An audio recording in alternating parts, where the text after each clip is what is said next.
નમસ્તે વિદ્યાર્થી મિત્રો, આપ સૌ મિત્રોનું આપણી સૌની સહિયારી યુટ્યુબ ચેનલ મિશન જીકે માં હાર્દિક સ્વાગત છે।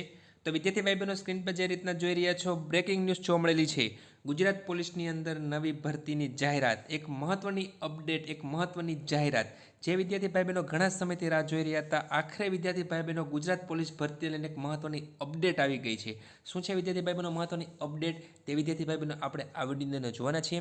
વિડીયોને શરૂ કરતા વિદ્યાર્થી ભાઈ બહેનો, જો તમે ચેનલમાં નવા હોય અથવા તો અમારી ચેનલમાં પ્રથમ વિડીયો જોઈ રહ્યા હોય તો અમારી ચેનલને સબસ્ક્રાઇબ કરીને બાજુની આવતી બેલ આઇકન પ્રેસ કરશો, જેને કારણે અમારી ચેનલ પર આવનાર કોઈ પણ નવા વિડીયોની અપડેટ સૌથી પહેલાં તમને મળતી રહે।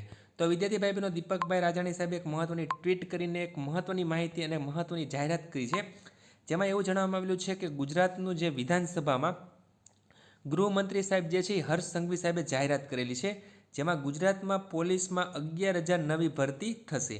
ગુજરાત પોલીસની અંદર વિદ્યાર્થી ભાઈ બહેનો 11,000ની નવી ભરતી થશે, જેમાં પીએસઆઈની અંદર 597, કોન્સ્ટેબલની અંદર 6,600 સહિત એસઆરપીની ભરતી થશે। ગુજરાત પોલીસમાં કુલ 11,000 ભરતી થઈ છે। છેલ્લા 2 વર્ષની અંદર પોલીસમાં વિદ્યાર્થી ભાઈ બહેનો 12,816 જગ્યા પર ભરતી થઈ છે। તો વિદ્યાર્થી ભાઈ બહેનો, ગુજરાત પોલીસમાં વિદ્યાર્થી ભાઈ બહેનો 11,000ની નવી ભરતી થશે તેવું દીપકભાઈ રાજાણી સાહેબે એક મહત્વની ટ્વીટ કરીને મહત્વની અપડેટ આપેલી છે। જો વિદ્યાર્થી ભાઈ બહેનો તમને વિડીયો પસંદ આવ્યો હોય તો લાઇક કરજો અને તમારા મિત્રોમાં આ વિડીયો શેર કરજો। ધન્યવાદ।